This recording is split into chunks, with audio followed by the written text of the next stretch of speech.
No no no, you are connecting wrong things together. आप weight gain को की जिम्मेदारी किसके ऊपर डाल रहे हो? पीसीओडी के ऊपर डाल रहे हो और हार्मोनल इंबैलेंस के ऊपर डाल रहे हो। नहीं नहीं नहीं, ऐसा नहीं है। This is a wrong connection. ये तीनों के तीनों सिम्टम है, प्रॉब्लम कुछ और है। वेट गेन सिम्टम है, पीसीओडी सिम्टम है, हार्मोनल इंबैलेंस सिम्टम है। कोर इशू कुछ और है। कोर इशू को आप टच नहीं कर रहे हो और आप इनको कनेक्ट करने की कोशिश कर रहे हो। No, this is not a right approach. अब मैं आपको तीनों चीजों को कनेक्ट एक ही चीज से करके दिखाऊं? तीनों को कनेक्ट एक ही चीज से करके दिखाता हूं, राइट? मैं अलग अलग तरीके से, I am approaching the same problem from different different different angles. I will reach to the same issue. आपको जहां से समझ में आ जाए समझ जाइए। आप समझेंगे तभी आप सही कदम उठाएंगे। आप समझ नहीं रहे, सॉल्यूशन नहीं मिल रहा। आप देख लीजिए, दुनिया में सॉल्यूशन नहीं है इन चीजों का, क्योंकि सभी कोर इशू को नहीं समझ रहे। So I will connect all these three, सभी को कनेक्ट करता हूं, ठीक है? अभी क्या हुआ कि your body is design for food, right? अंदर क्या डालना है? फूड। तो when you give food to your body will respond to the food, right? इसको मेटाबॉलिक रिस्पॉन्स कहते हैं। फूड को वो डाइजेस्ट करेगा, ब्रेक डाउन करेगा, डाइजेस्ट करेगा, एसिमिलेट करेगा, सेग्रीगेट करेगा, सारे काम करके इस्तेमाल यूज करेगा। इसी को मेटाबॉलिक आपका रिएक्शन, बॉडीज मेटाबॉलिक रिस्पॉन्स कहते हैं। When you give food, when you don't give food, give something else other than food, तो बॉडी फूड मेटाबॉलिक रिस्पॉन्स नहीं करेगा। Second response is immune response करेगा। Anything which is not your food is a risk for your body. तो वो immunity बढ़ा देगा, metabolism को कम कर देगा। ठीक है, इतनी बात समझ में आ रही है आपको? Metabolic response, immune response. Food के लिए मेटाबॉलिक रिस्पॉन्स, खतरे के लिए इम्यून रिस्पॉन्स। इतना बात समझ में आ रहा है? Now let's see what are we giving the body. एक छोटा सा 2 kg का बच्चा पैदा होता है और उसको 24 इम्यूनाइजेशन के इंजेक्शन लगते हैं ना? लगते हैं कि नहीं? तो आप वहां से केमिकल फीड करना शुरू कर रहे हो अपने बॉडी को, और उसका इम्यूनिटी कितना स्ट्रांग होगा वो तो हमने देख लिया। पूरी दुनिया की इम्यूनिटी कम हो गई है, लेकिन रिस्क बढ़ा दिया हमने। अब आपने जब रिस्क बढ़ाया तो risk mitigating mechanism, immune system alert होता है, हाई होता है। ये किस तरीके से देखा जा सकता है? Incidences of adrenal over activity is increasing in the world. आप इसे गूगल करके थोड़ा पढ़ लीजिए। एड्रिनल ओवर एक्टिविटी या एड्रिनल फटीग कहते हैं। एंजाइटी, आप अपने नॉर्मल तौर पे क्या देखेंगे कि एंजाइटी लेवल, स्ट्रेस के लेवल्स बढ़ रहे हैं दुनिया में, तो यानी इम्यून रिस्पॉन्स बढ़ रहा है। दूसरा क्या हो रहा है और क्या किस तरीके से देख सकते हैं? हार्मोन जो बॉडी में है वो आपकी इम्यूनिटी में लग रहे हैं, फर्टिलिटी में नहीं लग रहे, या और कामकाज में, मेटाबॉलिज्म में नहीं लग रहे। तो क्या आप देख रहे हैं कि इंसुलिन आपके बॉडी में इस्तेमाल नहीं हो रहा। थायरॉक्सिन, T3, T4, TSH आपका बॉडी ठीक से काम नहीं कर रहा उसके ऊपर। ईस्ट्रोजन, प्रोजेस्टेरॉन, टेस्टोस्टेरॉन, ये ठीक से हार्मोनल इंबैलेंस हो रहा है मेल और फीमेल दोनों के अंदर। और क्या हो रहा है? MH count, anti Mullerian hormone levels कम हो रहे हैं फीमेल्स में। कंसेप्शन नहीं हो रहा, फर्टिलिटी डाउन जा रही है। ये क्यों हो रहा है? ये हो रहा है कि नहीं हो रहा, पहले ये बता दीजिए। क्या गूगल करके ये देख सकते हैं आप लोग? घर के आसपास में देख सकते हैं कितनों को डायबिटीज हो रहा है, थायराइड हो रहा है, ऑटोइम्यून डिसऑर्डर हो रहा है, हार्मोनल इंबैलेंस आ रहा है, पीरियड्स का प्रॉब्लम आ रहा है, इनफर्टिलिटी हो रही है, कंसीव नहीं कर पा रहे हैं। तो आपको गूगल से भी पूछने की जरूरत नहीं है, ये तो इतना एविडेंट है, चारों तरफ में फैला हुआ है। तो इसका मतलब क्या किया? जब भी हमने मेडिसिन डाला, हमने normal metabolic response of hormones, enzymes body के अंदर ये खराब कर दिया, इम्बैलेंस कर दिया। और ऊपर से बाहर से हमें खतरा भी नहीं है, कोई शेर हमें नहीं मार रहा, शेर को ही हमने मार डाला पूरी दुनिया में से। कोई आपको खंजर लेके आके गोली नहीं मार रहा। सोशल रिस्क तो बहुत कम हो गया हमारा, जानवरों से रिस्क कम हो गया, जानवर को बचने नहीं दिया हमने। तो रिस्क कहां गया? इंटरनल रिस्क बढ़ गया। हमने एनवायरमेंट डिविएट करके बाहर वाला रिस्क ज्यादा कर दिया और अंदर का रिस्क ज्यादा कर दिया। तो आप फूड कौन सा खा रहे हैं? Genetically modified, hybrid, inorganic, processed, वो अपने आप में ही केमिकल है। तो आप भोजन खा रहे हैं, वो बॉडी उसको खतरा समझ रहा। फिर सोशो इकोनॉमिक लाइफस्टाइल जो हमारा है, वो सारा का सारा वेस्टर्न टेम्पलेट हम उठा के डाल रहे हैं, which is a risk creating template. School education से बच्चों में रिस्क आ रहा है, कॉर्पोरेट वर्क से लोगों में रिस्क आ रहा है, सोशल एटिकेट से लोगों में रिस्क आ रहा है। खैर, उसके बारे में हम ज्यादा बात नहीं करेंगे, मगर आप देखिए, जब भी रिस्क पैदा करेंगे आपकी इम्यूनिटी ऊपर आएगी, आपको बचाने के लिए ही आएगी, लेकिन आप उसको, अपने शरीर को अपने को बचाने नहीं देते। आपने का मतलब है द टुडेज नो हाउ, जिसे आप कहते हैं एजुकेशन, इंफॉर्मेशन, वो ह्यूमन बॉडी को क्रिमिनल मानता है। बुखार, फीवर करके ये कोरोना को मारना चाहता है, फीवर डाउन कर देते हो। उल्टी करना चाहता है, उल्टी बंद कर देते हैं। दस्त करना चाहता है, दस्त बंद कर देते हैं। ये कुछ भी शरीर करना चाहता है, दर्द करना चाहता है, हम दर्द खत्म कर देते हैं। तो आप मुझे बताइए, क्रिमिनल क्यों बना दिया? आप तो कुछ करने नहीं दे रहे बॉडी को। लाखों सालों से ह्यूमन बॉडी ने डिजीज क्रिएट नहीं किया, ये पिछले 100 साल में ये सब काम हो रहे हैं। आपको अपनी दादा दादी, नाना नानी याद हैं, तो क्या उनको इतनी प्रॉब्लम थी? ये तो हमने क्रिएट किया ना।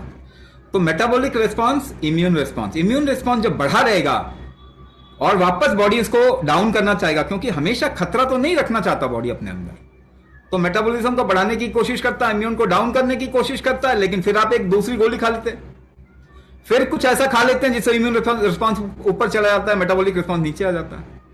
तो ये फ्लक्चुएशन ऑफ इम्यून रिस्पांस को ऑटो इम्यून डिसऑर्डर बोलते हैं।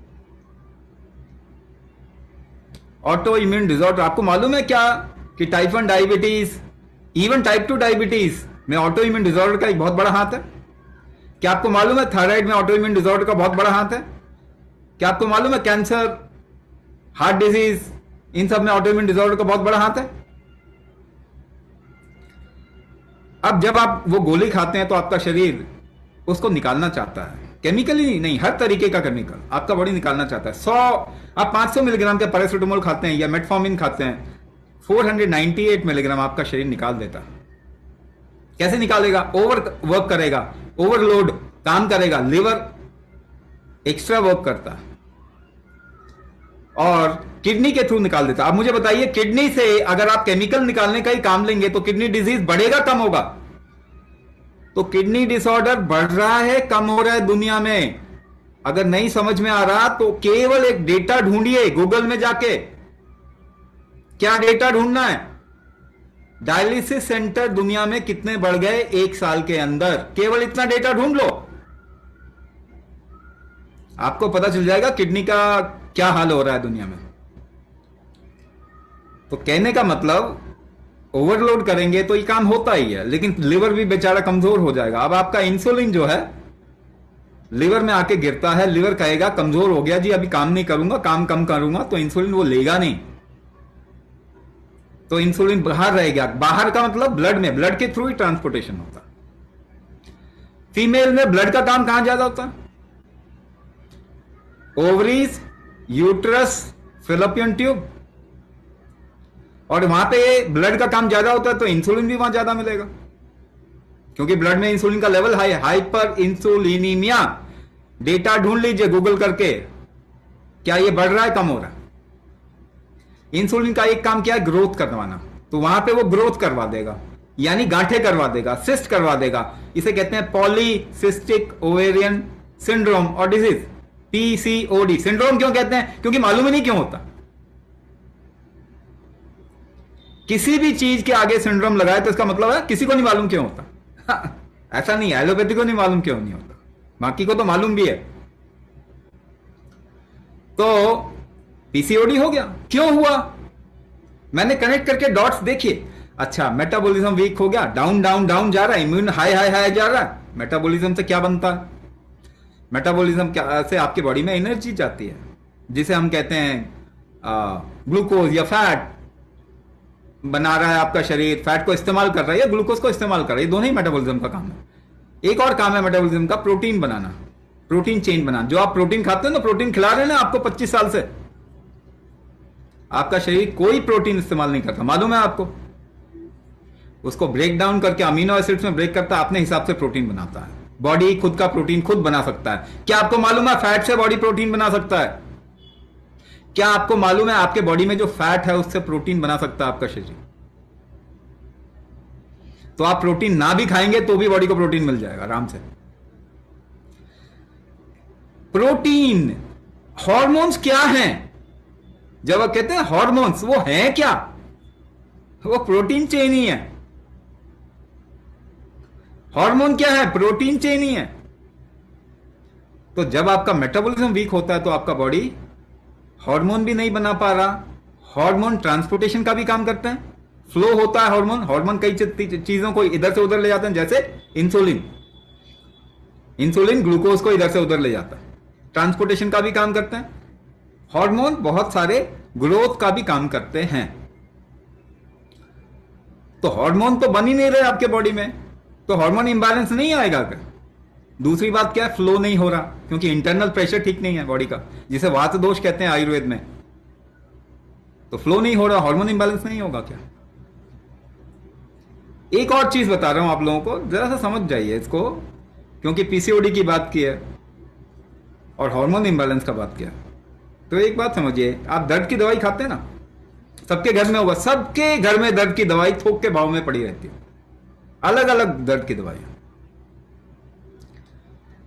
दर्द की दवाई एक ही तरीके से काम करती है, चाहे वो कोई भी हो, चाहे वो एनएसएआईडी हो, non steroidal anti inflammatory drug कहते हैं, या फिर स्टेरॉइड्स हो, या फिर पैरासिटामोल, एक ही तरीके से काम करता है। इसे कहते हैं प्रोस्टाग्लैंडिन इनहिबिटर। आपके बॉडी में एक कॉम्प्लेक्स फॉर्म होता है, हार्मोन कॉम्प्लेक्स फॉर्म होता है, इसे कहते हैं प्रोस्टाग्लैंडिन, उसको रोक देता है। प्रोस्टाग्लैंडिन का क्या काम है, अब जरा ध्यान से सुनिए। प्रोस्टाग्लैंडिन का और बॉडी में क्या काम है? प्रोस्टाग्लैंडिन की वजह से आपके बॉडी का मेंस्ट्रुअल साइकिल रेगुलेट होता है, हार्मोनल बैलेंस बनता है। ध्यान से सुनिए। तो आप प्रोस्टाग्लैंडिन को इनहिबिट करके दर्द की दवाई खा खा के आप क्या कर रहे हैं? आप हार्मोन के इंबैलेंस को खराब कर रहे हैं, मतलब हार्मोन के बैलेंस को खराब कर रहे हैं, क्योंकि वो हार्मोन का बैलेंस बनाता है, हार्मोन इंबैलेंस क्रिएट कर रहे हैं। दूसरा काम क्या करता है प्रोस्टाग्लैंडिन? दूसरा काम करता है कंसेप्शन का। दुनिया में आसपास में देख लीजिए, लेडीज को कंसेप्शन का इश्यू कितना आ रहा है, मेल फीमेल कपल्स कंसीव नहीं कर पा रहे। तीसरा काम प्रोस्टाग्लैंडिन क्या करता है? डिलीवरी करता है, बेबी का डिलीवरी करता है। 10 में से 6, ये तो सरकारी डेटा है, 10 में से 6 फीमेल सिजेरियन के थ्रू डिलीवर कर पाती हैं, अदरवाइज नहीं कर पाती।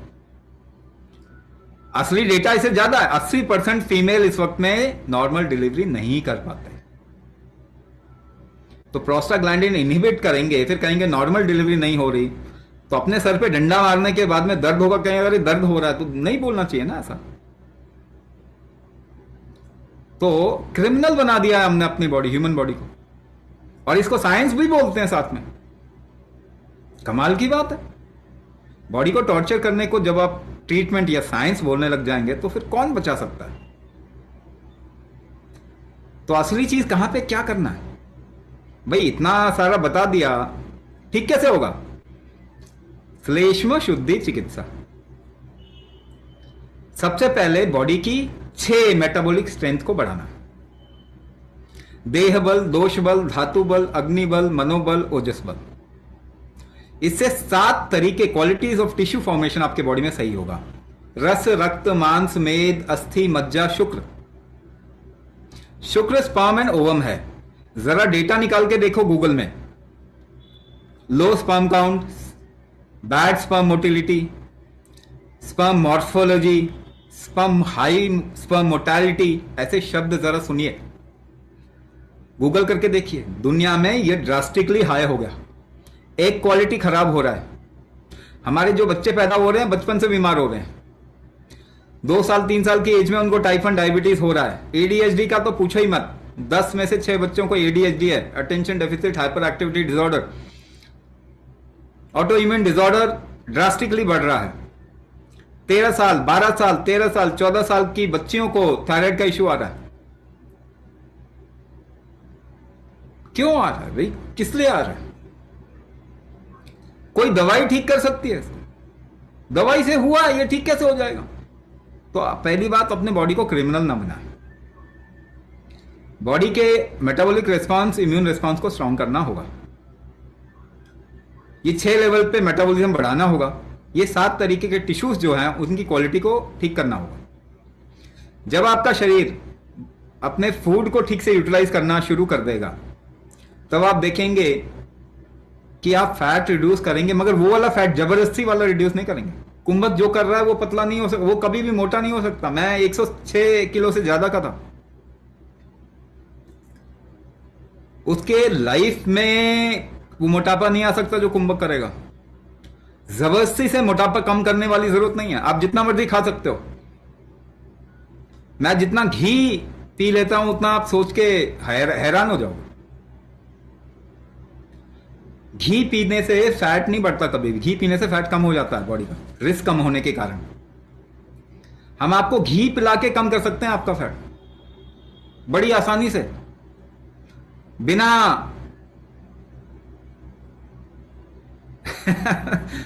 मुझे देख के क्या लग रहा है? What is my weight?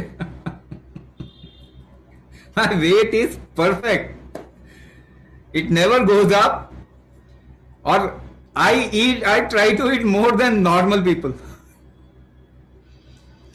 My weight at present would be 67 nearby. 5'7" की हाइट से आप देख लीजिए। और वो सब देखने की जरूरत नहीं है, आप केवल देखो, इंसान को देखो, पता चल जाएगा। थोड़ा सा कोई अगर मोटा दिख रहा है तो जरूरी नहीं कि उसका वेट ज्यादा है। It is in some people it is natural also and they need it. ठीक है, तो क्या करना है, क्या नहीं करना, कैसे शरीर काम करता, कैसे नहीं करता, please try to understand. And I want all the serious people. देखो, विंडो शॉपर्स होते हैं हर जगह पे, गूगल में, यूट्यूब में खूब ज्ञान मिल रहा है, आप जाके देख लीजिए। वो कोई मना नहीं कर रहा, सोल्यूशन नहीं मिलेगा। ज्ञान बहुत है, 100 साल में कितना ज्ञान है, कितना ज्ञान लिया हमने, सोल्यूशन तो नहीं आया ना। तो कभी तो सोचना पड़ेगा हमको कि कुछ तो गलत कर रहे हैं, there is something wrong that we are doing. लेकिन इसके बावजूद आपको बताऊं, you will not be able to avoid the wrong environment, isn't it? You will not be able to avoid the wrong food because you will get only that. You will not be able to avoid all those vaccines and medicine, क्योंकि हमारी हालत ऐसी है कि हमने infection के chances बहुत कम कर दिए, बहुत ज्यादा कर दिया सोसाइटी में। नहीं तो कोरोना जैसा कभी हुआ ही नहीं हिस्ट्री ऑफ ह्यूमन काइंड में। तो you not be able to avoid medicine also sometimes. Yes, if you are doing kumbhak after a certain period of time, you will be able to avoid everything. Why? Because slowly you have to build a tolerance towards it. एक चीज तो जरूरी है ना, यहां भी सोच लीजिए। अगर टॉलरेंस कैसे बिल्ड करेंगे? 10 kg का वेट उठाओ, उसके बाद 15 kg का वेट उठाने की कोशिश करो। तो 15 kg के लिए टॉलरेंस के लिए क्या करते हैं? What do you do extra? 10 kg के लिए पहले क्या करते हैं समझ जाए? You hold your weight to lift 10 kg weight, isn't it? For 15 kg you will have to increase the holding capacity, isn't it? अच्छा, एक और एक्सपेरिमेंट देखते हैं। खड़े होके किसी को बोलिए आपको धक्का देके गिरा है, बचेंगे कैसे? स्टेडी कैसे रहेंगे? सांस रोक के? पुश करना है, पुल करना है, जंप करना है, सांस रोकते हैं ना, तभी कर पाते हैं। Walking, jogging, yoga, Zumba, aerobics, climbing staircases, doing household work, how do you do that? There is a variable amount of breath hold which goes behind in your body. डरते हैं तो क्या होता है, सांस रुक जाती है। बॉडी उल्टी करती है तो क्या करती है, पहले सांस रोकती है। क्या आपको मालूम है, क्या आपने ऑब्जर्व किया, जब आप छींक मारते हैं तो सांस रोकती है बॉडी। तो बॉडी भी अगर कोई हार्मोन रिलीज करना होगा तो उसको कहीं किसी न किसी तरीके से कुंभक का ट्रिगर देना पड़ेगा। कुंभक ही आपकी बॉडी का एपिजेनेटिक ट्रिगर है, यानी आपके जेनेटिक्स को चेंज कर सकता है। आपके स्टेम सेल्स हर एक ऑर्गन के अंदर है, उसको एक्टिवेट करके आपके ऑर्गन को रिवाइव कर सकता है। We are doing lot of research with it. We are trying to tie up with AYUSH government of India to do research and with various universities in this area. The most powerful part of Ayurveda has been lost. It is कुंभक। कुंभक से ही वात पित्त कफ को आप control कर सकते हैं। तो कहने का मतलब, please try to understand things and try to take a very very responsible step. क्योंकि आप आज जो स्टेप लेते हैं ना, उसी से दुनिया बदलती है। आपने बीमारी में इन्वेस्ट किया, बीमारियां बढ़ गई। आपने बीमारी में इन्वेस्ट किया, बीमारियां बढ़ गई। आप हेल्थ में इन्वेस्ट करें, हेल्थ बढ़ जाएगा। ठीक है ना। तो आपको डिसाइड करना है कि आप अमेरिका को चौधरी बना के रखना चाहते हो, ठीक है, देते रहो अपना पैसा। आखिरकार आपको आईसीयू में ही लैंड करना है, क्योंकि उसी से उनका खर्चा बनता, उसी से उनका पैसा बनता। दवाइयां खाओगे तभी पैसा बनेगा, पर उस दवाई से एक भी इंसान तो ठीक नहीं हुआ, एक भी डायबिटिक ठीक नहीं हुआ, एक भी ब्लड प्रेशर हार्ट डिजीज का मरीज ठीक नहीं हुआ, बल्कि वो नंबर 1 कॉज ऑफ डेथ बन गया। एक भी ऑटोइम्यून डिसऑर्डर का मरीज ठीक नहीं हुआ, एक भी थायराइड का मरीज ठीक नहीं हुआ, एक भी और दूसरी बीमारियां देख लो, एक्सेप्ट इन्फेक्शन। इन्फेक्शन को हटा दीजिए, 70%, more than 70% of the disease, एक भी ठीक नहीं हुआ, फिर भी दवाई खा रहे हैं, फिर भी वहीं जाके लाइन लगा रहे हैं, वहीं पे अपना पैसा इन्वेस्ट कर रहे हैं। ये तो आपको सोचना पड़ेगा कि आप अपने बच्चों के लिए क्या चाहते हैं। आप ठीक होंगे तभी आपका समाज ठीक होगा, तभी आगे की जनरेशन ठीक होगी। तो आपको क्या स्टेप लेना है, ये आप ध्यान से चूज कीजिए।